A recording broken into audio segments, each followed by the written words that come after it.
Assalamualaikum warahmatullahi wabarakatuh.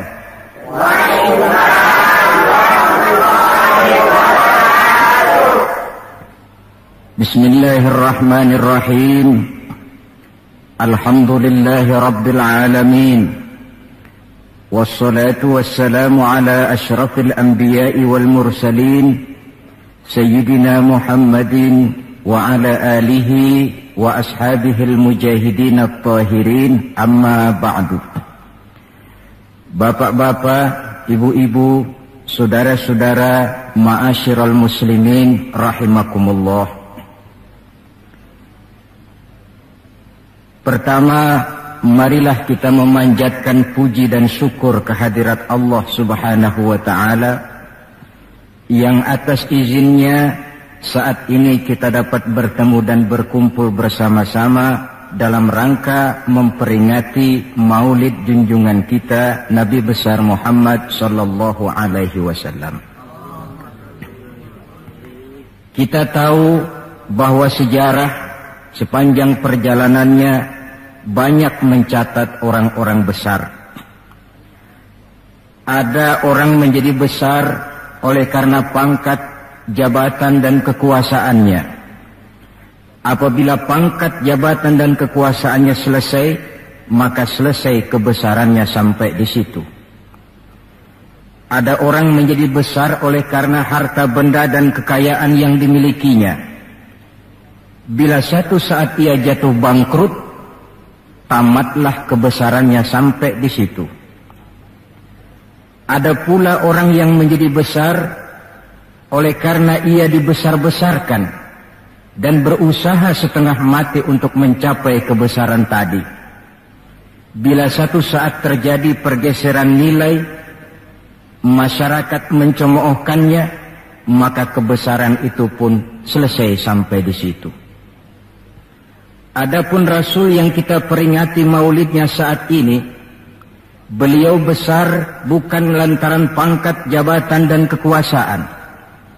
Beliau besar tidak karena harta benda dan kekayaan. Pun beliau menjadi besar tidak karena dibesar-besarkan oleh umatnya. Beliau besar karena dibesarkan oleh Allah Subhanahu wa ta'ala. Satu kali orang sudah dibesarkan oleh Allah, bagaimanapun usaha orang lain untuk mengecilkannya, orang itu akan tetap menjadi besar. Tetapi satu kali orang dikecilkan oleh Allah, satu negara orang mau mengangkat dia, kalau memang dasarnya potongan nyungsep, tentu tidak akan naik ke atas juga. Jelas Pak? Jelas? Apaan? Pokoknya jelas. Tidak ada seorang penulis pun, baik ia dalam Islam maupun dari luar Islam, jikalau mau bicara dengan jujur yang tidak mengagumi kebesaran pribadi dan martabat Rasulullah sallallahu alaihi wasallam. Dalam satu kalimat yang indah, Imam Busairi di dalam qasidah burdahnya menjelaskan kepribadian beliau dengan untayan kata, kal badri fi syarafin wa zahri fi tarafin wal bahri fi karamin wa dahri fi himamin. Rasulullah itu, kata beliau, tinggi martabat bagai rembulan, tabah dan ulet laksana masa, dermawan bak samudra luas biru membentang, tabah dan ulet laksana masa. Itu sebabnya beliau oleh Allah dijadikan figur, dijadikan model dan pola sebagai contoh bagi kehidupan umat Islam. Sehingga di dalam Al-Quran Allah menyatakan, laqad kana lakum fi rasulillahi uswatun hasanah. Sungguh telah ada bagi kamu pada diri Rasulullah itu contoh teladan yang sangat baik. Timbul pertanyaan, mengapa Rasul menjadi contoh buat kita? Pertama, beliau menjadi contoh buat kita karena beliau manusia, hidup dan berjuang secara manusiawi. Kalau manusia disuruh mencontoh manusia, tentu wajar Yang tidak wajar kalau manusia disuruh mencontoh jin atau malaikat. Maka dalam ayat Quran Allah menyatakan, laqad ja'akum rasulun min anfusikum. Sungguh telah datang kepadamu seorang rasul, yang rasul itu berasal dari jenis kamu manusia. Saudara-saudara, kalau rasul yang diutus Allah itu jin atau malaikat, kemudian berhasil di dalam tugasnya, barangkali kita tidak perlu kagum. Datang rasul ke dunia ini, rasulnya jin. Saya yakin satu dunia mungkin orang beriman semua. Tetapi bukan karena ikhlas dan yakin, mungkin karena ngeri sama rasulnya.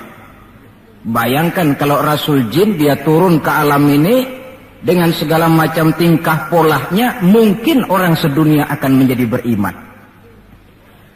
Yang kedua, rasul menjadi contoh di dalam kehidupan kita karena pribadi beliau lengkap. Artinya, jikalau kita kebetulan seorang pemimpin, beliau juga pemimpin. Jikalau kita seorang jenderal, beliau memimpin tentara di medan perang. Jikalau kita seorang kepala rumah tangga, beliau punya anak dan istri. Jikalau kita seorang guru, beliau mengajar jamaah di masjid. Jikalau kita seorang pedagang, beliau pun pedagang yang jujur. Jikalau kita seorang mubalik, beliau juga berdakwah menyampaikan Islam kepada manusia. Di dalam keseluruhannya itu tercemin uswatun hasanah, contoh teladan yang sangat baik. Maka kehabisan alasan seorang muslim yang tidak mencontoh pribadi beliau. Oleh sebab itu ironi dan sangat kita sayangkan jikalau seorang muslim tahu betul sejarah kehidupan Benito Mussolini, dia hafal sejarahnya Adolf Hitler, dia tahu sejarahnya Napoleon Bonaparte, dia hafal benar ajarannya Karl Marx, tapi dia buta terhadap hidup dan kehidupan Rasulullah sallallahu alaihi wasallam. Saudara hadirin yang berbahagia, yang akan kita bicarakan pada kesempatan ini, bagaimana cinta Rasul kepada umatnya dan bagaimana sewajarnya cinta kita umatnya kepada beliau. Bahwa Rasul yang kita peringati maulidnya saat ini cinta betul kepada kita umatnya, dapat saya kemukakan beberapa data. Dari sini nanti kita introspeksi. Kalau tahulah kita begitu besar cinta Rasul kepada kita, apa tidak wajar kita juga cinta kepada beliau? Kalau logika ini sudah diterima, pembicaraan pun kita lanjutkan kepada bagaimana sih sebenarnya cinta kepada Rasul itu. Bukti pertama bahwa beliau cinta kepada kita. Saudara-saudara, menurut ukuran zaman sekarang, Rasulullah itu pan hidupnya miskin. Malahan ada satu doa yang sering beliau baca. Ini kalau doa ini saya kasih saudara-saudara, kira-kira mau diamalin nggak? Kalau saya terus terang belum mau. Doanya begini, dan ini sering Rasul baca. Allahumma ahyini miskinan, wa tawaffani miskinan, wa hasyirni yaumal qiyamah fi zumratil masakin. Ya Allah, hidupkan saya dalam keadaan miskin. Matikan saya dalam keadaan miskin dan kumpulkan saya di akhirat nanti bersama golongan orang-orang miskin. Yang tadi sudah kadang bilang mau diamalin ini ya. Saya sudah bilang tadi saya belum tapi mau. Kita baca dalam sejarah beliau itu rumahnya kecil. Tidurnya di atas pelepah daun kurma, kadang-kadang sampai berbekas di pipinya. Sarapan paginya seteguk air zam-zam, sepotong roti, kadang 3 butir kurma.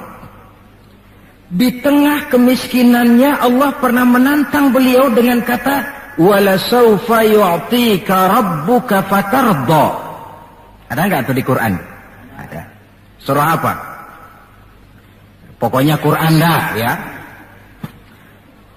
"Wala sawfa yu'tika rabbuka fatarda." Allah akan memberikan kepadamu wahai Muhammad apa saja yang menyenangkan hatimu. Apa yang kamu mau, ngomong saja, Allah berikan. Jikalau engkau Muhammad kepingin kekuasaan yang luas, kami angkat kau menjadi raja di raja, menjadi king of king, istilah kerennya. Jikalau kamu kepingin kaya Muhammad, itu Jabal Uhud sanggup menjadi bukit emas. Sehingga itu di dalam Barzanji diceritakan, warawadathul jibalu bi an takuna lahu zahaban fa'aba. Jabal Uhud menawarkan diri menjadi bukit emas, tetapi Nabi menolak. Jikalau engkau wahai Muhammad kepingin wanita cantik, bilang saja anak siapa. Ditawarkan semacam ini, beliau menjawab, idzan ya Rabb, la arda wa wahidun min ummati finnar. Kalau memang demikian ya Allah, apapun saja yang diberikan kepada saya, berikanlah saya kekuasaan yang luas, berikan saya emas sebesar Jabal Uhud, berikan saya kekayaan yang tak ternilai sekalipun, seluruhnya tidak akan sanggup menyenangkan hati saya selama saya dengar masih ada satu saja umat saya yang masuk ke dalam neraka. Ternyata di tengah kemiskinannya, tawaran harta tidak menggiurkan beliau. Tawaran kekuasaan tidak menggiurkan beliau. Yang difikirkan siang malam adalah keselamatan kita umatnya ini. Cuma kadang-kadang kita umatnya yang dipikirin ini seperti pepatah, ada itu pepatah Prancis, balung-balung langka dagingnya, ditulung-tulung langka elinge. Ya, saudara tentu tahu artinya itu, tidak usah saya terjemahkan. Bukti pertama. Bukti yang kedua, ketika turun perintah hijrah, ketika itu posisi umat Islam di Mekah sudah sangat terpepet. Sebagian sahabat sudah mengusulkan kita hijrah saja ya Rasul. Kata Rasul, sabar mas. Hijrah sih hijrah, tapi ini komando belum turun. Sebab kita tahu kebijaksanaan apapun yang beliau ambil tentu menunggu wahyu. Wa ma yantiqu 'anil hawa in huwa illa wahyu yuha. Nah, lantas ketika benar-benar turun itu perintah hijrah, beliau pidato di depan para sahabat, saudara-saudara, perintah hijrah sudah turun. Berangkatlah tuan-tuan lebih dulu ke Madinah. Lalu anda sendiri kapan ya Rasul? Saya belakangan. Kenapa mesti belakangan? Tuan-tuan harus tahu, yang dicari, yang dikejar-kejar, yang diancam akan dibunuh itu saya. Jikalau kita hijrah bersama-sama ke Madinah, kita akan dikejar-kejar terus. Tapi kalau tuan-tuan berangkat lebih dulu ke Madinah, sementara saya tetap berada di kota Mekah ini, tuan-tuan akan sampai ke kota Mekah dengan tenang dan selamat, sebab saya yang mereka cari masih tetap berada di kota Mekah. Keadaan begitu kritis, tapi umatnya dulu disuruh hijrah, beliau bertinggal di kota Mekah menghadang mara bahaya. Ini rupanya pemimpin lebih mementingkan keselamatan orang yang dipimpinnya daripada keselamatan dirinya sendiri. Enggak mentang-mentang turun perintah hijrah terus ngepak koper, udah ya gue duluan. Tidak, umatnya yang disuruh berangkat dulu, keselamatan umatnya yang dipikirkan, cintanya kepada umatnya. Bukti yang ketiga, saudara-saudara, bahwa Rasul cinta kepada kita. Dikala beliau akan datang ajal, hari Senin tanggal 12 Rabiul Awal seperti hari kelahirannya. Dikala itu sakit beliau sudah agak payah. Datang waktu subuh di Madinah ini, Bilal pun azan di masjid. Selesai azan, sebagian sahabat melakukan sholat sunnah qobliyah, lalu menunggu kedatangan baginda Rasul Sallallahu Alaihi Wasallam untuk mengimami sholat subuh. Lantaran ditunggu lama tidak datang, akhirnya Bilal diutus menjemput baginda Rasul. Ketika sampai di rumah, beliau berkata, Bilal, sakitku sudah agak payah ini. Rasa-rasanya tak kuat lagi aku jadi imam. Kau kembalilah ke masjid, sampaikan ini kepada semua sahabat dan minta kesediaan Abu Bakar menjadi imam. Bilal dengan muka sedih dan air mata berurai membasahi pipi, berangkatlah ke masjid. Saudara-saudara, baginda Rasul sudah tidak kuat lagi mengimami sholat. Beliau perintah Abu Bakar untuk menjadi imam. Kata Abu Bakar, saya tidak mau jadi imam kalau baginda Rasul masih hidup. Ini termasuk akhlak, etika para sahabat. Akhirnya satu masjid nangis semua. Sholat subuh belum nangis. Sampai tangisan itu kedengaran ke rumah Nabi. Beliau berkata kepada putrinya Fatimah, coba kau lihat kenapa orang di masjid nangis. Setelah Fatimah kembali lapor, Abah, mereka sedih karena sadar bahwa saat berpisah sudah hampir datang. Kalau begitu, suruhlah Bilal kemari. Datang Bilal, dipapah Rasul berangkat juga ke masjid mengimami sholat. Sholatnya ringkas karena beliau sakit. Dan memang beliau juga mengajarkan, idza amma ahadukumun nas falyukhaffif. Kalau kamu jadi imam, ringankan sholatmu. Kalau jadi imam jangan panjang-panjang. Sebab apa? Di belakang kamu yang jadi makmum itu orangnya tidak sama semua. Ada orang tua yang diri saja sudah payah. Ada orang yang punya penyakit darah tinggi, kalau sujud kelamaan kepalanya ngebet. Ada yang habis sholat janji mau terima duit, kakinya sudah gatal kepengen pulang. Kalau jadi imam jangan lama-lama, kata Rasul. Tetapi kalau kamu sholat sendirian, falyutawil masya'a, persilahkan sepanjang yang menurut kamu mau. Jangan mentang-mentang sudah dipilih jadi imam, overacting. Jadi imam sholat isya, rakaat pertama selesai Fatihah, surah Baqarah. Rakaat kedua selesai Fatihah, surah Yasin. Namanya makmum, tidak punya alternatif, tidak punya pilihan, ikut sih ikut. Tapi kan hatinya kan ngedumel. Paling sekali ini doang dah gua sembahyang di sini. Besok nggak bakalan gue balik lagi. Kenapa? Imam nggak tahu diri. Jadi bahasa lain, kalau dalam bahasa sosial ini, imam harus ngerti aspirasi makmum. Pemimpin mesti tahu kehendak orang yang dipimpinnya. Kalau tidak, yang akan timbul pasti partisipasi semu. Yang saya khawatir, kalau makmum dipaksa mengikuti maunya imam, yang akan makin subur ialah timbulnya mental-mental munafik. Manis jika berhadapan, balik belakang lain bicara. Pandai bermain minyak di atas air, tapi pada gilirannya menggunting dalam lipatan, menjegal kawan seiring. Sopannya kayak belangkon, depan rata, belakang ngepelin. Tentu kan tidak enak timbul partisipasi yang semacam ini. Selesai sholat, baginda Rasul bangun, lalu pidato singkat di depan para sahabat. Saudara-saudara, rasa-rasanya saat berpisah sudah akan datang.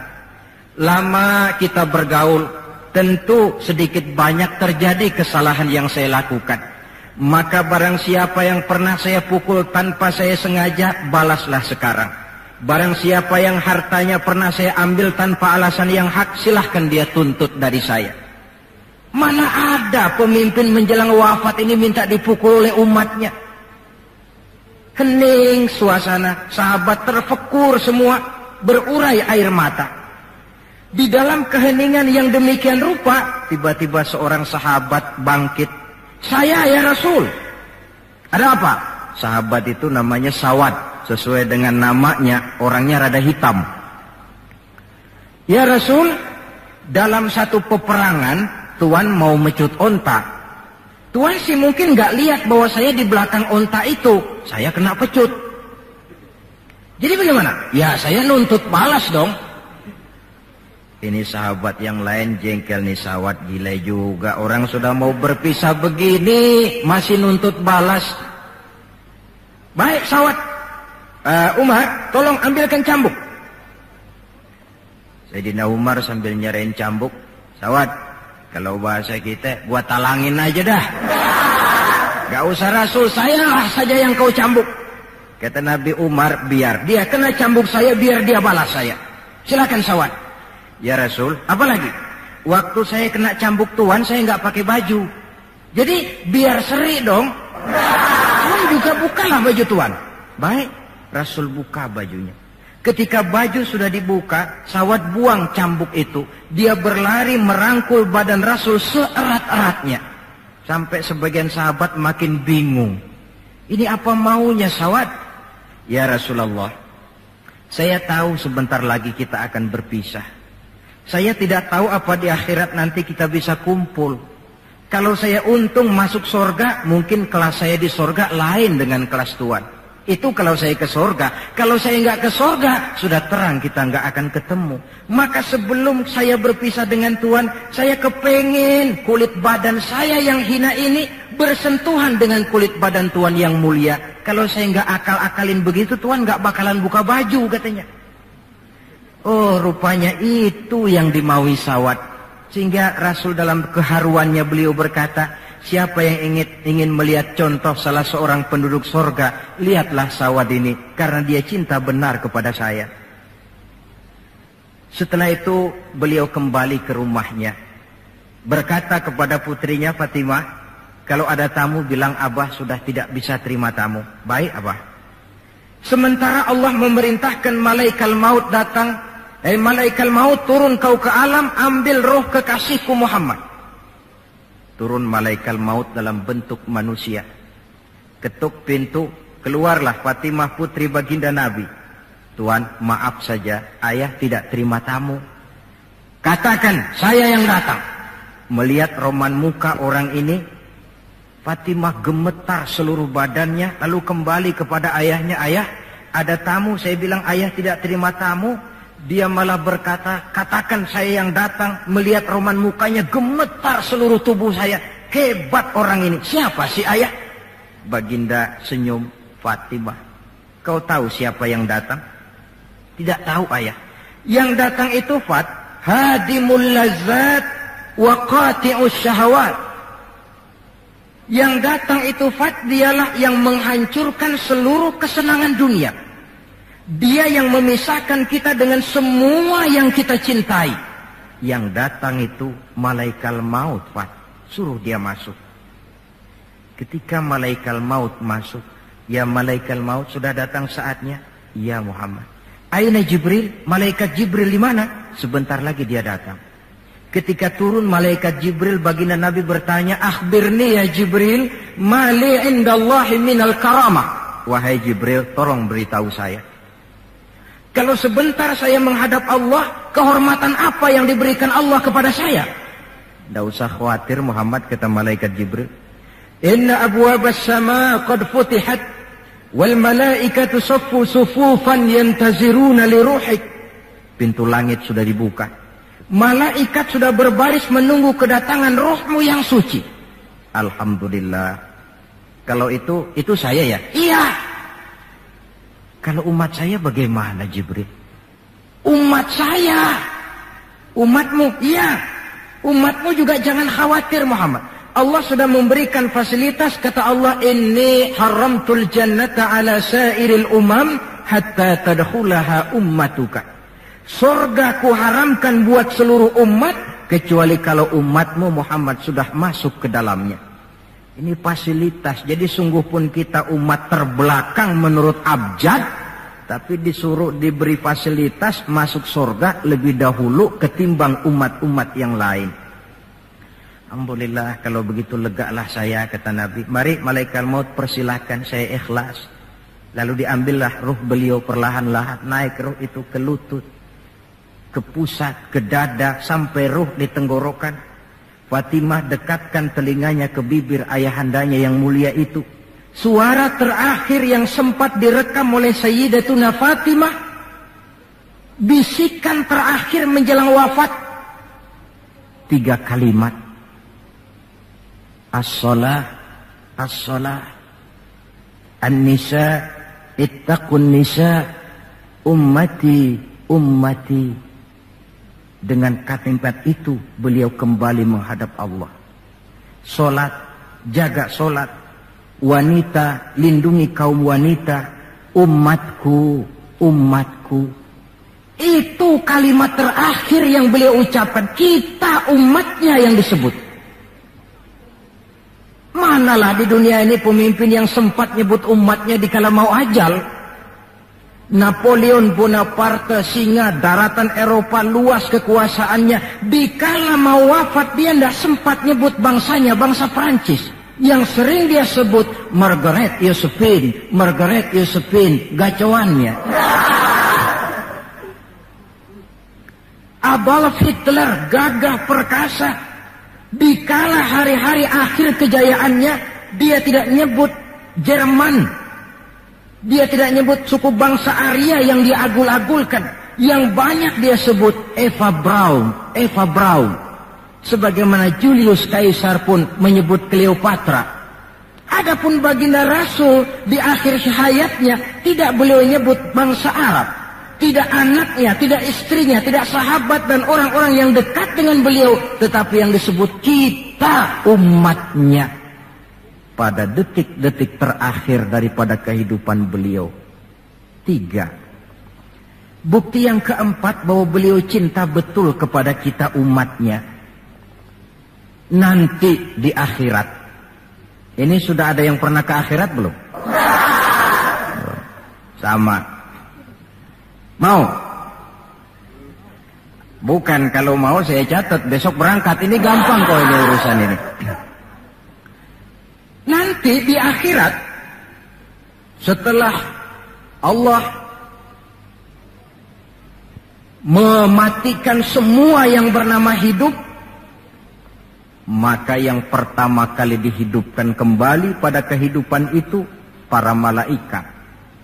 Setelah malaikat dihidupkan kembali, maka Allah memberikan tugas kepada para malaikat, katakanlah semacam panitia akhirat. Nah, malaikat Malik, siapkan itu neraka. Aku akan bakar itu bajingan-bajingan tengik, koruptor-koruptor, mereka yang ketika di dunia tidak mau sujud, mereka yang jauh dari majelis taklim, mereka yang benci kepada ulama. Kau Ridwan, siapkan surga. Aku akan balas hamba-hambaku yang ketika di dunia mereka rajin sujud, dekat dengan ulama, menyintai majelis taklim, gemar berbuat kebajikan. Kamu, Jibril dan Mikail berangkat ke surga, ambil kendaraan yang bernama Buraq, bawa pakaian kebesaran, turun ke alam, cari di mana kubur kekasihku Muhammad, bawa dia ke surga. Turunlah malaikat Jibril dan Mikail. Ketika itu alam sudah rata. Malaikat Jibril berdoa, ya Allah, saya mohon pertolonganmu agar bumi yang menyimpan tubuh suci Muhammad terbuka hendaknya. Terbuka kubur Nabi. Beliau bangkit dari kubur mengusap-usap mata seperti orang bangun tidur. Tengok kanan malaikat Jibril, tengok kiri malaikat Mikail. Lalu beliau bertanya, ayu yaumin hadza ya Jibril?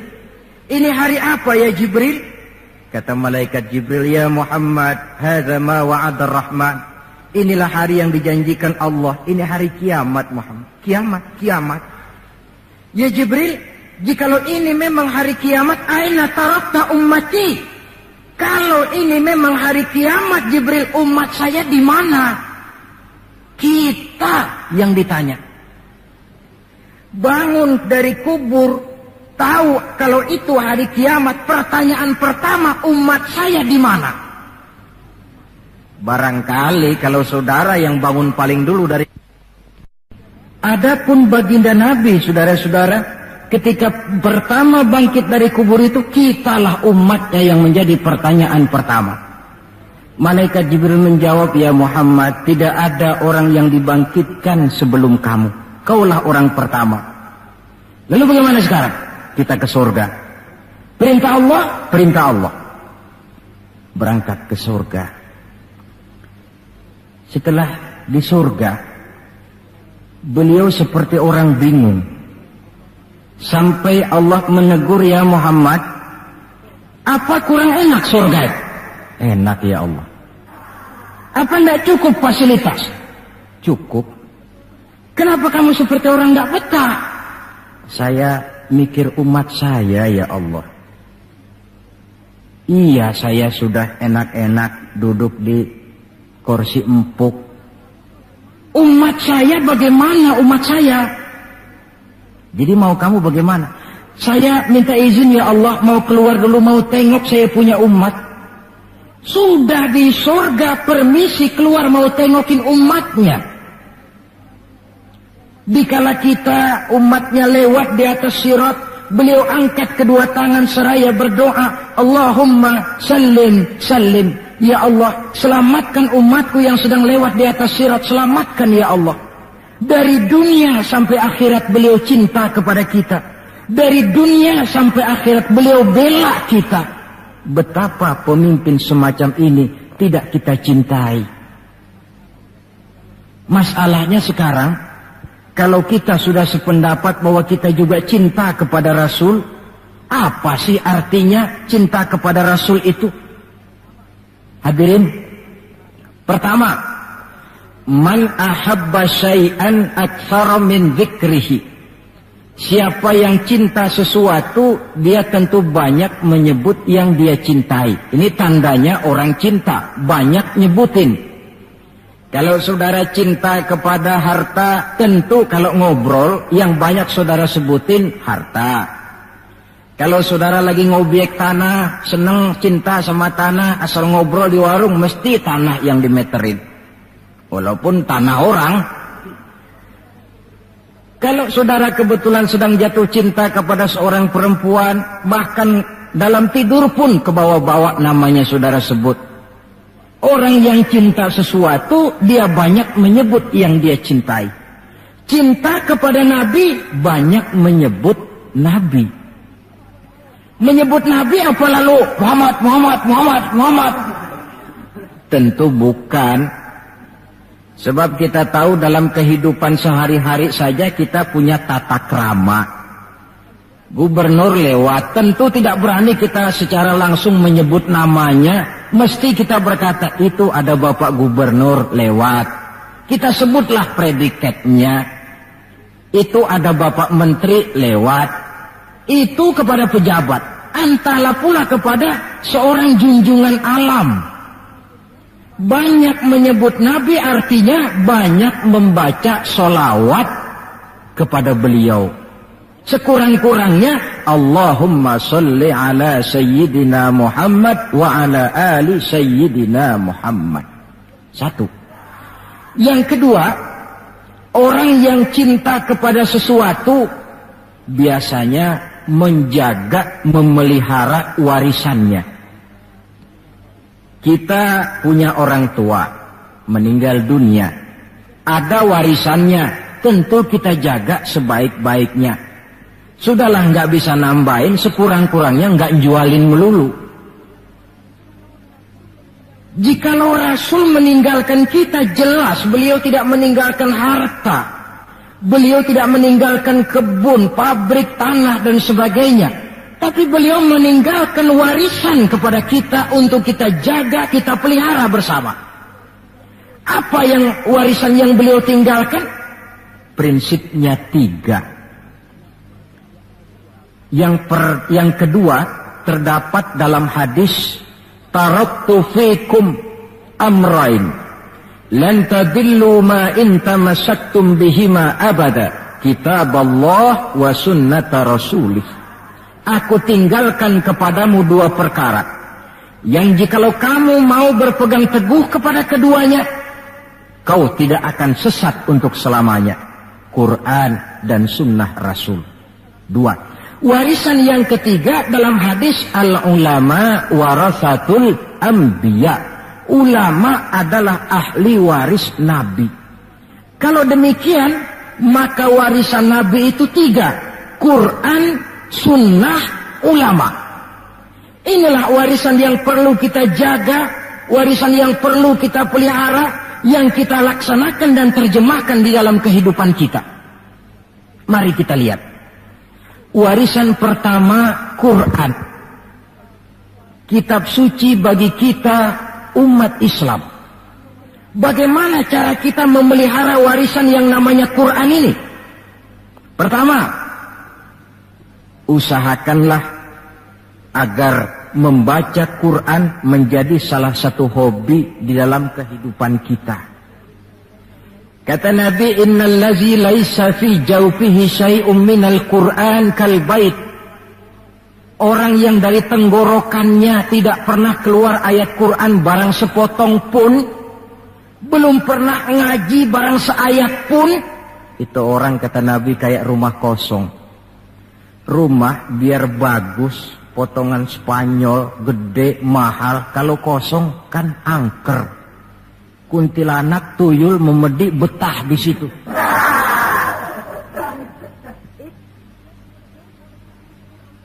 Dan oleh karena Quran ini produk Allah, dibaca dalam segala keadaan pantas.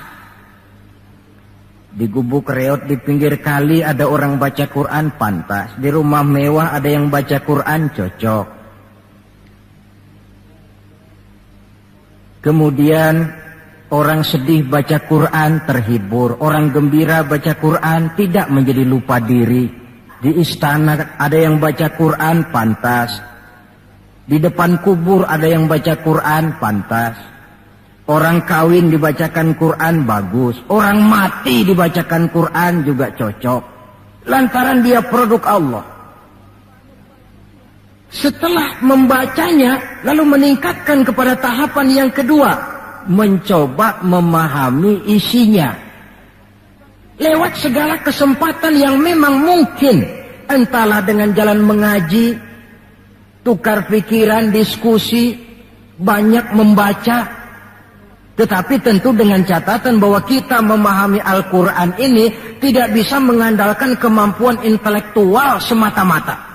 Seperti yang banyak gejalanya terjadi di zaman sekarang ini. Di mana orang mencoba menggali hakikat Quran dengan mengandalkan kemampuan intelektualnya. Kadang-kadang bahasa Arab saja nggak ngerti. Dia gali Quran cuma sekedar lewat terjemahannya. Yang saya khawatir akan timbul kecenderungan di mana orang mikir dulu baru nyari ayat. Akhirnya ayat Quran dicocok-cocokin sama pikirannya. Bukan ada ayat dipikirin, tapi malah mikir dulu baru mencari ayat. Saudara hadirin, munculnya pesantren-pesantren kilat dalam upaya memahami Islam. Secara pribadi saya bersyukur, merasa gembira, tetapi yang saya sayangkan jikalau dengan pesantren kilat itu lalu merasa bahwa diri sudah cukup. Setelah nyantren 1 minggu pesantren kilat, keluar pesantren sudah kayak pendekar. Ulama anu salah, kiai anu nggak bener, ustadz anu salah, semua ulama-ulama salah. Baru nyantren seminggu sudah semuanya salah. Lebih celaka lagi kalau nanti upaya memahami Islamnya, ini dalam bahasa sosialnya disebut frame of reference, seperti orang buta kenal gajah. Yang mati-matian mempertahankan teori bahwa gajah itu tipis dan lebar seperti kipas, cuma karena kebetulan yang dia pegang baru sekedar telinga gajah. Maka upaya memahami Al-Quran tidak bisa dilepaskan kaitannya dengan bantuan orang yang ahli di bidang itu. Barangkali sudah banyak terjemahan Quran di dalam bahasa Belanda, bahasa Inggris, apalagi bahasa Indonesia, yang agak sulit sekarang mencari terjemahan Quran di dalam kehidupan kita. Saya sering ambil contoh ringan. Umpamanya, nih sensus versi saya. Konon kabarnya, menurut kata yang empunya cerita, penduduk Indonesia ini 90% beragama Islam. Betul kan? Nah. Kalau saya numpang tanya, dari jumlah 90% ini, berapa persen yang bisa baca Quran? Kira-kira ada nggak separuhnya? Rasanya nggak ada. 30%. 20% ada ya? 20% adalah, kurang-kurang dikit sama kawan jadi dah 20%. Dari jumlah 20% yang bisa baca Quran, numpang tanya lagi, berapa persen yang bisa baca dan tahu artinya? Ada 5%? Saya kira adalah 5% berikut santri-santri yang di pondok pesantren itu. Dari jumlah 5% yang bisa baca Quran dan tahu artinya, berapa persen yang bisa baca, tahu artinya, lalu mengamalkan ajaran Quran? Ini yang masih bisa dihitung dengan jari. Sehingga tidak heran bahwa umat ini mayoritas, tapi lebih sering jadi penonton daripada jadi pemain. Lebih sering jadi objek daripada menjadi subjek.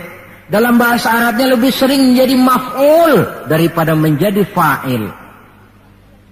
Sebab kuantitas yang tidak diiringi oleh kualitas, ini yang bahasa Nabi, ghusa'un ka ghusa'is sail, seperti busa di lautan. Banyak tapi centang perenang. Banyak tapi tidak punya daya dan kekuatan, dihempaskan ke tepian pantai tanpa punya makna dan arti. Kadang kita baca Quran, tapi sementara di pihak lain kita juga yang menginjak-injak isinya. Kita baca ayat, wa ahallallahu al-bai'a wa harrama riba. Allah halalkan jual beli, Allah haramkan riba, tapi renten ditelan terus. Kita baca ayat, wa tasimu bihablillahi jami'an wa la tafarraqu. Berpegang teguhlah kepada tali Allah, jangan kamu bercerai-berai, tetapi sesama muslim main pelotot-pelototan jalan terus. Yang kita baca kadang-kadang, kita juga yang menginjak-injaknya. Ini warisan pertama, Al-Quran. Warisan yang kedua, sunnah Rasulullah Sallallahu Alaihi Wasallam.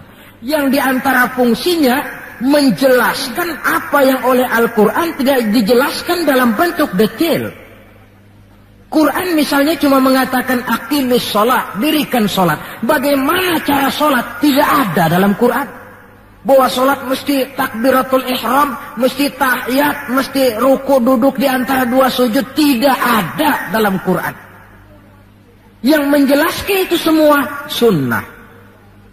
Quran cuma menjelaskan wa atimul hajja wal umrata lillah, laksanakan haji dan umrah karena Allah. Bagaimana manasik haji, bagaimana jumrah, bagaimana tawaf, bagaimana sa'i, tidak ada dalam Quran. Sunnah menjelaskan semua itu. Nah, untuk memahami Quran dan sunnah, jalan apa yang kita tempuh? Jalan melalui warisan yang ketiga, yaitu para ulama.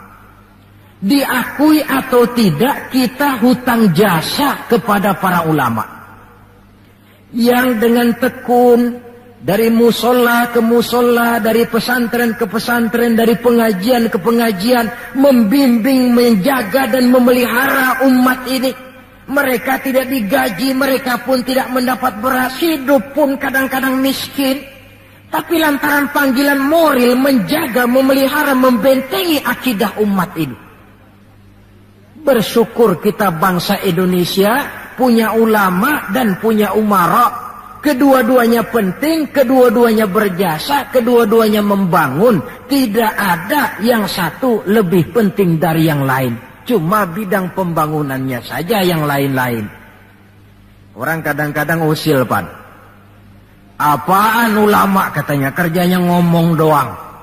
Sekarang kan zaman pembangunan, perlu karya nyata. Mana ada kiai bangun jembatan? Ngomong aja. Ini saya pikir orang bicara begini ini nggak ngerti masalah. Bukankah asas manajemen yang modern saja mengajarkan the right man on the right job, the right man on the right place, bahwa orang harus ditempatkan sesuai dengan proporsinya. Nah, kalau kiai disuruh bangun jembatan, apa Pak Lurahnya mau ngajar tafsir? Setiap kita membangun, cuma bidang pembangunan kita yang berbeda-beda. Dan kenyataan makin menunjukkan kepada kita, saudara-saudara, sekarang ini yang namanya ulama, maaf-maaflah, sudah merupakan jenis makhluk langka.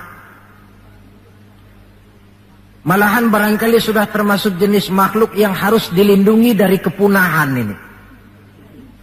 Dan mencetak sarjana lebih gampang ketimbang mencetak kiai. Saudara mau jadi sarjana, taruh sekolah 22 tahun dah, udah campur nggak naik itu. Ya cobalah kalau TK 1 tahun, TK 1 tahun, SD 6 tahun, PAN 7 tahun, SMP 3 tahun, 10 tahun, SMA 3 tahun, 13 tahun, kuliahlah 5 tahun, 18 tahun, cadangan nggak naik lah 4 tahun. Masa dicadangin nggak 4 tahun nggak selesai, sarjana tinggal pilih. Tapi saudara ngaji dari kecil sampai 20-30 tahun belum tentu loh jadi kiai. Dan nggak bisa minta. Mas gua kan ngaji melulu panggil gua kiai, kenapa sih? Loh kiai minta begini kan nggak bisa. Kalau ilmunya diakui, akhlaknya jadi contoh, perjuangannya diteladani, umat bersimpati, lalu masyarakat beramai-ramai secara praktis menyebutnya kiai. SK-nya itu di tangan umat.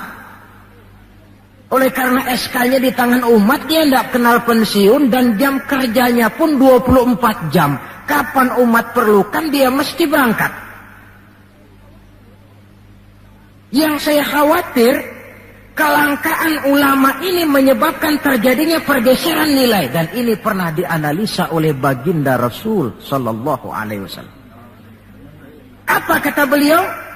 Inna min asyrati sa'ah, sesungguhnya di antara tanda-tanda kiamat. Nggak usah mikirin kiamat beneran dah. Saya juga nggak pengen ngalamin. Kiamat mini, kiamat kecil-kecilan. Apa itu? Hancurnya sendi-sendi kehidupan sosial. Maksiat merajalela, munkarat menjadi-jadi. Yang benar jadi salah, yang salah dianggap benar, yang hak menjadi munkar, yang munkar dibilang hak. Kemakmuran cuma kata, keadilan cuma teori. Hukum kayaknya cuma buat orang kecilan, orang gedean kagak mempan hukum. Padahal hukum kalau sudah pandang bulu, terang yang enak yang banyak bulunya. Siapa yang banyak bulunya? Monyet. Kalau hukum pandang bulu, monyet keenakan. Pergeseran nilai terjadi. Kiamat macam ini yang kadang-kadang kita temukan dalam kehidupan. Penyebabnya apa? Kata Nabi yang pertama, ayurfa'al ilmu. Ilmu diangkat oleh Allah. Bagaimana cara Allah mengangkat ilmu dan apa maksudnya? Allah mengangkat ilmu pertama dengan jalan mematikan ulama. Makin banyak ulama wafat, makin banyak ilmu ditarik. Yang kedua, kurangnya minat orang belajar agama. Majelis taklim yang non formal atau yang formal seperti madrasah dan pesantren. Pikiran orang sudah pikiran perut. Sekolah sama dengan ijazah, ijazah sama dengan lapangan kerja. Dalam kondisi macam itu, madrasah mendapat perhatian sebelah mata. Maksudnya apa ilmu ditarik ini? Agama dikucilkan. Kalau 1-2 kali disebut-sebut agama, itu cuma alat pelengkap saja. Agama cuma pidato, agama cuma seminar, agama cuma kongres, agama cuma muktamar. Tapi bahwa agama jauh dari kehidupan sehari-hari, itu merupakan realita. Agama sudah tak ubahnya dengan daun pisang yang dikait di tepian jalan lantaran diri tak berpayung di ketika hari hujan. Dan manakala hujan usailah sudah, daun itu pun dicampakkan di tepi jalan, diinjak pula orang nan lalu. Dikala dilihat agama membawa untung, rame-rame teriak agama. Coba lihat tahun 65 begitu PKI meletus, wah rame-rame, banyak mobil-mobil mewah parkir di masjid. Begitu keadaan aman, cuman sepeda butut yang ketinggalan di depan masjid. Ini yang Allah jelaskan watak begini ini. Kullama adha'a lahum masyaw fih. Wa idza azlama alaihim qamu, mentalitas munafik. Waktu terang mereka berangkat, waktu gelap mereka mandek. Ketika di Islam dilihat ada untungnya, rame-rame teriak Islam. Asal ada untungnya, Pak, saya Islam Pak, KTP saya aja Islam. Waktu ada untungnya. Tapi ketika diminta berjuang, dituntut berkorban, yang lain dulu dah, yang lain dulu. Nah, kalau ilmu sudah ditarik, timbul ekses berikutnya. Apa kata Nabi? Wa yuzharul jahlu, nampak kebodohan di mana-mana. Lantaran ulama tidak ada yang menjelaskan halal haram, hak batil, ma'ruf munkar, tidak ada. Orang hidup menurut seleranya, timbul permissive society. Terjadi pergeseran nilai. Akibatnya kata Nabi, wa yafshu zina wa yushrabal khamr. Maka zina pun dikerjakan terang-terangan. Arak jadi minuman kebanggaan. Sebagian anak muda belum bangga kalau belum bisa mabok. Yang nggak mabok dianggap kolot, kampungan lo. Bikin malu baru kena segelas sejodoh miring. Cengeng. Teman kita no hebat sampai nyungsep di comberan. Yang nyungsep hebat. Terjadi pergeseran nilai. Lantaran apa? Ilmu ditarik, ulama banyak wafat, minat orang belajar agama berkurang. Maka sekali lagi bersyukurlah kita, bangsa Indonesia, punya ulama dan punya umarok. 3 warisan Nabi yang perlu kita pelihara jikalau kita cinta kepada beliau. Quran, sunnah, dan ulama. Kemudian yang terakhir, orang yang cinta sesuatu tentu dia mengikuti, mencontoh yang dia cintai. Jikalau kita cinta kepada baginda Nabi, sekurang-kurangnya kita mencontoh pola kehidupan beliau. Saudara remaja cinta kepada Michael Jackson, umpamanya. Tentu lalu timbul gairah nyontoh. Ini Michael Jackson bajunya potongannya bagaimana? Bikin. Kacamatanya model bagaimana? Beli. Rambutnya bagaimana? Oh, sebelah cukur, sebelah enggak. Bikin. Pokoknya pantas enggak pantas, nyontoh. Orang yang cinta sesuatu, dia contoh yang dia cintai. Jikalau kita cinta kepada baginda Nabi, pola kehidupan beliau pun kita perlu mencontohnya. Apa yang terpenting dalam kehidupan ini untuk kita jadikan contoh? 2 hal saja. Pertama, akhlak, dan yang kedua, ibadah. Kita tahu akhlak beliau bukan cuma manusia, Allah yang puji. Wa innaka la'ala khuluqin azim. Engkau wahai Muhammad benar-benar berada di atas budi pekerti yang sangat luhur. Kalau Allah saja sudah memuji, apalah artinya pujian kita manusia ini? Allah saja memuji beliau, apalah artinya pujian kita ini? Tidak cuma teman, lawan pun mengagumi ketinggian akhlaknya. Kalau orang berakhlak kepada teman barangkali masih wajar. Tapi berakhlak kepada musuh, ini yang tidak semua orang bisa. Pernah selesai sholat zuhur, beliau tidur di bawah pohon korma. Datang orang kafir namanya Da'sur menghunus pedang. Muhammad, kemarin banyak temanmu, boleh jadi kau bertingkah. Sekarang kau sendiri, kalau saya tebas batang lehermu, siapa yang akan tolong kamu? Dengan tenang beliau menjawab, Allah yang akan menolong saya. Kalimat Allah kalau diucapkan oleh orang yang jiwanya bersih, pengaruhnya lain. Da'sur gemetar seluruh badannya mendengar kalimat Allah. Keringat dingin bercucuran sampai tangan licin, pedang terlepas. Jatuh pedang itu, diambil oleh Nabi. Kalau sekarang aku yang tebas batang lehermu Da'sur, siapa yang akan tolong kamu? Dalam gemetar dia bilang, enggak ada ya Rasul, kecuali kalau Anda mau memaafkan saya, maafin ya. Nabi menyerahkan pedang, bawa pulanglah kembali ke rumahmu. Jangan ulangi lagi perbuatan macam ini. Begitu mudah beliau memaafkan orang yang nyata-nyata mau menghabiskan nyawanya. Kita kadang persoalan yang sedikit saja marah suka berlaku perpanjangan waktu. Enggak cukup perpanjangan waktu, bisa ditambah perpanjangan generasi. Gara-gara jengkel sama bapaknya, anaknya kagak boleh main. Lu jangan main ke rumah temen lu si Pulan. Kenapa? Gue lagi kesel sama bapaknya. Kesel sama bapaknya, anak gak boleh main. Ini kan sudah ditambah oleh perpanjangan generasi namanya. Banyak contoh yang diceritakan dalam sejarah mengenai ketinggian akhlak beliau, tidak cuma kepada teman tetapi kepada musuh-musuhnya sekalipun beliau mempunyai akhlak yang sangat luhur. Dan akhlak inilah penilaian orang di dalam kehidupan kita. Seorang rendah yang akhlaknya tinggi jauh lebih baik daripada seorang besar dan tinggi, dalam arti entah jabatan, harta, kekuasaannya, tetapi berakhlak dan bermoral rendah. Dan jangan lupa, kehancuran suatu bangsa selalu dimulai dengan kehancuran moral daripada bangsa itu sendiri. Kita cukup prihatin yang hidup di abad 20 ini, insya Allah lah kita nggak akan mengalami banjir sebesar banjirnya Nabi Nuh.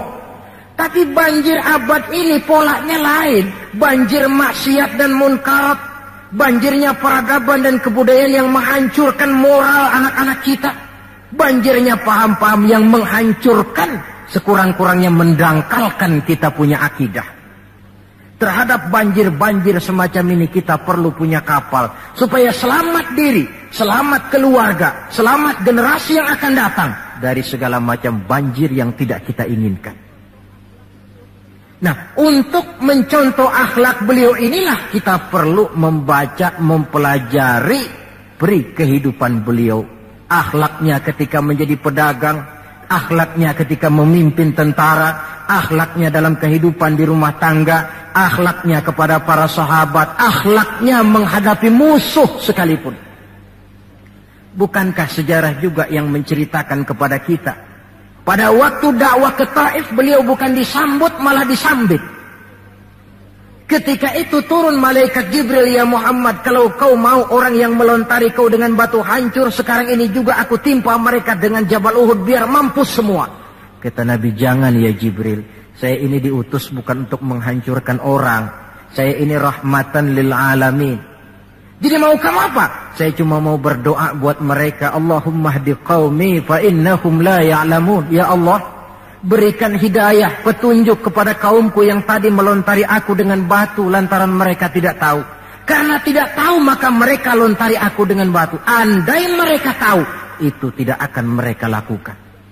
Sudahlah dilontari batu, yang melontari batu malah didoakan dan doanya pun bagus.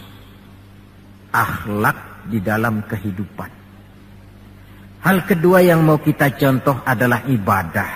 Hadirin, kalau ada satu-satunya manusia yang sudah mendapat jaminan ampun dari segala dosa, itu cuma baginda Nabi orangnya. Liyaghfira lakallahu ma taqaddama min dzambika wa ma ta'akhkhar. Ya Muhammad, dosamu yang dulu, yang sekarang, yang akan datang, jikalau memang ada, semuanya sudah dijamin ampun oleh Allah. Tapi makin diampuni, makin banyak ibadahnya. Lantaran sandaran vertikalnya benar, beliau dekat dengan Allah. Lantaran Allah dekat, pertolongan selalu datang. Bukankah manusia cuma pandai berusaha dan berusaha, namun kepastian sepenuhnya di tangan Allah. Kesanalah kita perlu berhubungan secara baik supaya maksud dan tujuan kita terlaksana. Nah, ibu-ibu dan bapak-bapak, maafkan saya agaknya cuma sekedar inilah yang dapat saya sampaikan pada pertemuan kali ini. Mudah-mudahan cinta kita kepada baginda Rasul bisa kita wujudkan dengan pertama, banyak membaca sholawat kepada beliau. Yang kedua, menjaga warisan yang beliau tinggalkan, Quran, sunnah, dan ulama. Dan yang ketiga, mencontoh beliau sesuai dengan batas kemampuan kita sebagai manusia.